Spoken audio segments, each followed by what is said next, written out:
Hello everyone, welcome back to another video. तो आज हम आपके लिए एक न्यू वीडियो लेके आए हैं जिसमें हम डिस्कस करेंगे इंपॉर्टेंट क्वेश्चन जो कि आपके बाई मंथली टेस्ट में आएंगे जुलाई वाले में। तो चलिए फर्स्ट क्वेश्चन से शुरू करते हैं। फर्स्ट क्वेश्चन है हमारे पास, what will be the missing number in the given factor tree. अब फैक्टर ट्री की बात चल रही है, यहाँ पर फिगर है, मैं फिगर को जूम कर देता हूँ। तो हमारे पास ये फिगर है।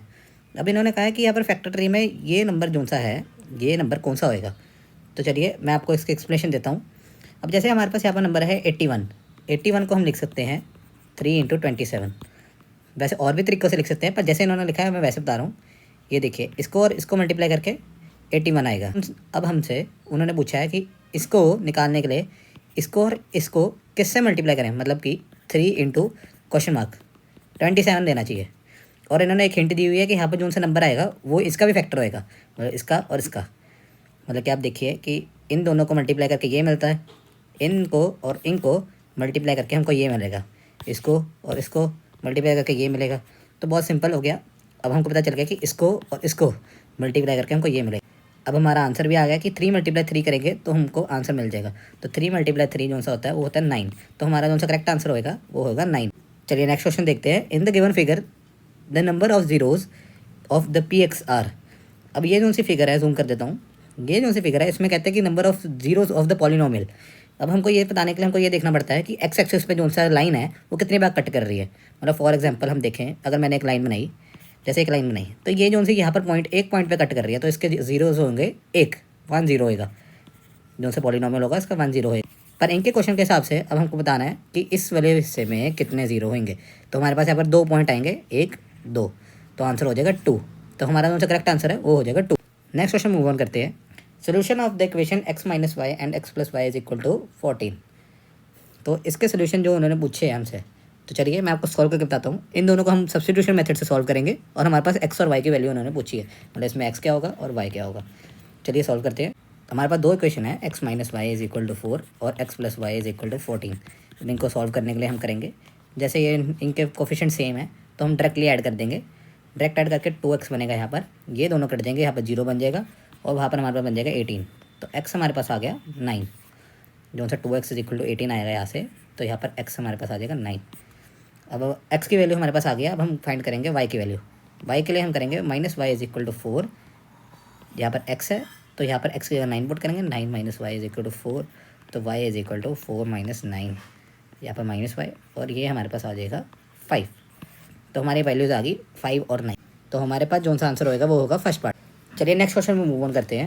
इन्होंने कहा विच of the following can not be probability of an event. अब आपको पता होना चाहिए कि कौन सी प्रोबेबिलिटी होती है वो 1 और 0 के बीच में लाई करती है। प्रोबेबिलिटी ऑफ x वो 1 और 0 के बीच में लाई करती है, इसके बाहर वो कहीं नहीं जाएगी। तो हमारे पास जो सा आंसर होएगा वो होएगा 3/2, क्योंकि 3/2 होता है 1.5 और 1.5 जो सा होता है वो 1 से बड़ा हो जाता है, इसलिए वो प्रोबेबिलिटी हो ही नहीं सकती किसी इवेंट की। उम्मीद है आप समझ गए होंगे। चलिए नेक्स्ट क्वेश्चन मूव ऑन करते हैं। नेक्स्ट क्वेश्चन हमारे पास है ट्रू और फॉल्स। तो नेक्स्ट क्वेश्चन देखते हैं, √3 is an irrational number, true या फॉल्स। तो इसका आंसर जो सा है वो है ट्रू, क्योंकि √3 जो सा है उसको हम P/Q की फॉर्म में लिख सकते हैं। इस करके √3 एक इरेशनल नंबर है, तो इसका ट्रू मार्क कर देते हैं। नेक्स्ट क्वेश्चन मूव ऑन करते हैं। चलिए नेक्स्ट क्वेश्चन देखते हैं। If a1/a2 = b1/b2 is not equal to c1/c2 in a system of equation. हमको 2 इक्वेशन गिवन है, एक ए और एक A, then the system has unique solution. तो ये जो सा क्वेश्चन है इसका आंसर होएगा फॉल्स। चलिए नेक्स्ट क्वेश्चन में मूव ऑन करते हैं। अब नेक्स्ट क्वेश्चन बहुत सिंपल सा क्वेश्चन है।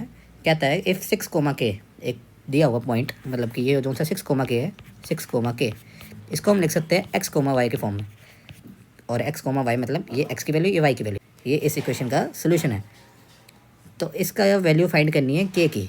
तो k की वैल्यू फाइंड करने के लिए बहुत सिंपल सा है। ये जो सा 6, k है हम इसके अंदर पुट कर देंगे, मतलब 3x - y = 22। तो 3 × 6 - k, x की जगह हमने 6 पुट करा। मैंने बताया कि यहाँ पर x की जगह 6 होएगा और y की जगह k होएगा, तो यहाँ पर k पुट करा 22। तो -k = 22 - 18, 6 3 = 18, -k = 4। अब k = -4, तो जो सा हमारा आंसर होएगा वो होएगा k = -4।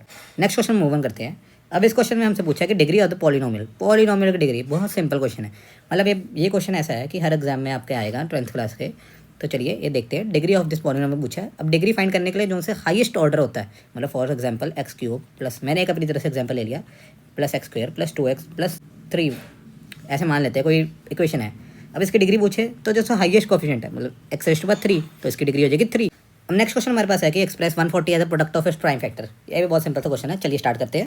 तो उन्होंने कहा है कि 140 को हम लोग को प्राइम फैक्टर में करना है कन्वर्ट, तो हम प्राइम फैक्टराइजेशन मेथड यूज़ करेंगे, मतलब ओनली प्राइम फैक्टर यूज़ करेंगे। तो ऐसे हम बनाएंगे 140। अब आपको प्राइम फैक्टर पता होना चाहिए इसके लिए पहले 2, 3, 5, 7, 11 ऐसे सारे सो ऑन अप टू, ठीक है। तो चलिए शुरू करते हैं। प्राइम फैक्टर सबसे पहले निकालते हैं हम। 140 को कैसे करेंगे हम, 5 के टेबल से डिवाइड देंगे। या फिर 140 को हम डिवाइड करेंगे 5 से, तो हमारे पास कौन सा आंसर आएगा, वो आएगा जैसे 5 2 10, तो यहाँ पर 40, यहाँ पर 8, 5 2 8 40, तो हमारे पास आंसर आएगा 28। ये बचे 28। याद रखिएगा प्राइम फैक्टर यूज़ करने हैं। अब हमको 28 को करना है कम, तो 2 14। अब हमको करना है 14 को कम, 7 2। अब 2 को 1, यहाँ से लाइन बना लीजिए। अब ये हमारे पास निकल गया प्राइम फैक्टर। 1 को आगे कर ही नहीं सकते, 1 को 1 से कर देंगे तो 1 ही आएगा, कोई फ़र्क नहीं पड़ता। तो बस ये हो जाएंगे हमारे प्राइम फैक्टर, जो से होंगे 3। तो इसका आंसर हो जाएगा 5। 2 देखिए 2 बार है, तो 2 की पावर 2 ले जाएंगे हम। इसका मतलब यही होता है कि 2 रेज़ टू पावर 2, 5 × 7, तो हमारे पास आंसर आ जाएगा ये। तो ये हमारा आंसर होएगा।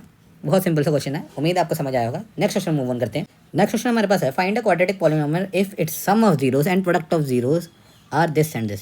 अब हमको क्वाड्रेटिक पॉलिनोमियल बतानी है, तो चलिए शुरू करते हैं। तो उन्होंने कहा सम ऑफ रूट जो सा है वो 0 है, मतलब अल्फा प्लस बीटा 0 है हमारे पास, और जो सा प्रोडक्ट ऑफ रूट्स है वो है √5, alpha beta is equal to √5। अब आपको पता होना चाहिए general form of quadratic equation. तो जनरल फॉर्म में लिख देता हूँ क्वाड्रेटिक इक्वेशन की, x² minus sum of roots मतलब सम x प्लस प्रोडक्ट। तो ये पुट करेंगे हम यहाँ पर, ये होते हैं जनरल फॉर्म। तो यहाँ पर अब पुट करेंगे हम सम और प्रोडक्ट की वैल्यू।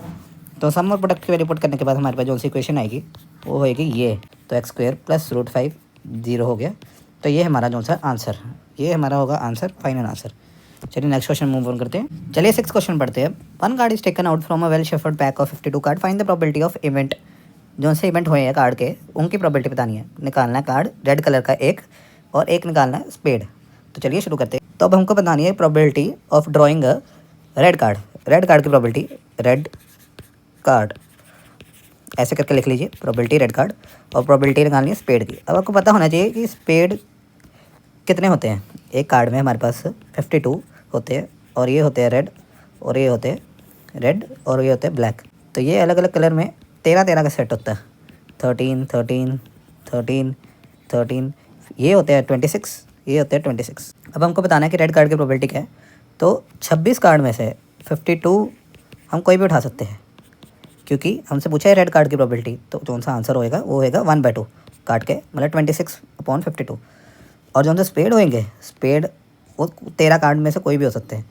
टोटल कार्ड हमारे पास 52, 13 ऊपर, क्योंकि हमको बताना है कि स्पेड कितने हैं 13, तो यहाँ पर आएगा 1/4। तो प्रोबेबिलिटी हो जाएगी 1/4। ये क्वेश्चन यहाँ तक था। नेक्स्ट क्वेश्चन मूव ऑन करते हैं। तो नेक्स्ट क्वेश्चन हमारे पास है check whether the pair of equation this and this is consistent और inconsistent. If consistent then which of the type of solution it is. तो चलिए क्वेश्चन को स्टार्ट करते हैं। अब उन्होंने कहा है कि ये दोनों में से बताइए कि ये कंसिस्टेंट है या इनकंसिस्टेंट है। तो चलिए पहले हम रेशियो लेते हैं हर एक की। तो 1/2 इज इक्वल टू 3/-3। याद रखिए कोफिशिएंट की रेशियो लेंगे। अब ये हमारे पास सिंपलेस्ट रेशियो हो जाएगी। तो हमारा जो सा आंसर आया वो आया 1/2 is equal to -1 is equal to 1/2। अब ये जो सी चीज़ है, अब आपको पता होना चाहिए कि ये जो सा केस बना है A1/A2 is not equal to B1/B2। ये कंसिस्टेंट और यूनिक सोल्यूशन है। तो यूनिक सोल्यूशन का केस में ये होगा कि ये जो सी इक्वेशन है ये ऐसे होएगी, और ये बिल्कुल इसके साथ मैच करती है कि ये दोनों इक्वल नहीं है। सही बात है। तो इसका मतलब ये हो गया ये कंसिस्टेंट है और यूनिक सोल्यूशन है। तो चलिए अब इसके इन्होंने कहा कि एक्स और वाई की वैल्यू भी निकालिए। तो एक्स और वाई की वैल्यू हम लगाएंगे सब्स्टिट्यूशन मेथड। तो चलिए फिर से 2 इक्वेशन लिखते हैं। x + 3y is equal to 6, 2x - 3y is equal to 12। अब इनको सॉल्व करेंगे, प्लस कर दीजिए। 3x is equal to 18, x is equal to 6, और 6 + 3y इज इक्वल टू 6। तो y मेरे पास आ गया 0। तो यहाँ पर ये ख़त्म हो गया। x और y की वैल्यू आ गई 6,0। तो चलिए ये क्वेश्चन यहाँ तक था। नेक्स्ट क्वेश्चन मूव ऑन करते हैं। तो नेक्स्ट क्वेश्चन हमारे पास है 5 years ago नूरी's age is 3 times the Sonu age. After 10 years Noori age is twice Sonu age, find their present ages. बहुत सिंपल सा क्वेश्चन है, मतलब हर साल ये क्वेश्चन आएगा ही आएगा आपके एग्जाम में। तो चलिए क्वेश्चन को स्टार्ट करते हैं। अकॉर्डिंग टू द क्वेश्चन पहले हम उनकी प्रेजेंट एजेस को एक्स और वाई के टर्म में लेके जाएंगे। मतलब हम मान लेते हैं लेट प्रेजेंट एज ऑफ नूरी उसको मान लेते हैं हम एक्स, और जो उनसी सोनू है उसको मान लेते हैं हम वाई। तो चलिए अब दो इक्वेशन बनेंगी।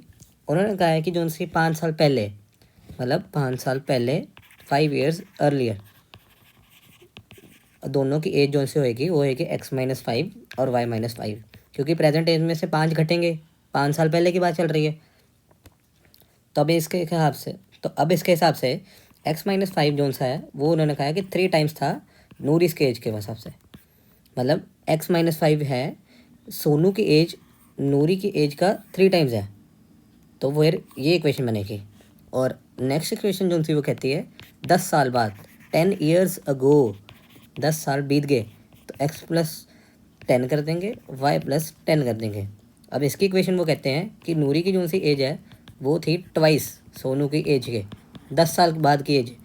तो ये दोनों केस ऐसे थे और यहाँ से हमको मिली दो equation, x-5 is equal to -10, ये दूसरी इक्वेशन। तो x-2y इज इक्वल टू 10 आ गया। तो चलिए इन दोनों को सॉल्व करते हैं। सॉल्व करने के लिए हम करेंगे इन दोनों को सब्ट्रैक्ट करके यहाँ पर साइन चेंज हो जाएंगे। तो जो से हमारे पास y की वैल्यू आ जाएगी वो आएगी 20, और यहाँ पर y हमारे पास 20 आ गया तो हमारे पास x की वैल्यू आ जाएगी 50। तो इससे ये पता लगता है कि हमारे पास जो सी नूरी की एज है वो होएगी 50 और सोनू की एज है वो होएगी 20। तो ये थी हमारे पास दो एजेस। चलिए नेक्स्ट क्वेश्चन मूव ऑन करते हैं। तो ये थे हमारे important question class 10th maths के। अगर आपको कोई और वीडियो चाहिए तो प्लीज़ कमेंट करिएगा, और अगर आपको वीडियो पसंद आई तो लाइक कीजिए और चैनल पर न्यू सब्सक्राइब कीजिए। Thank you and thanks for watching.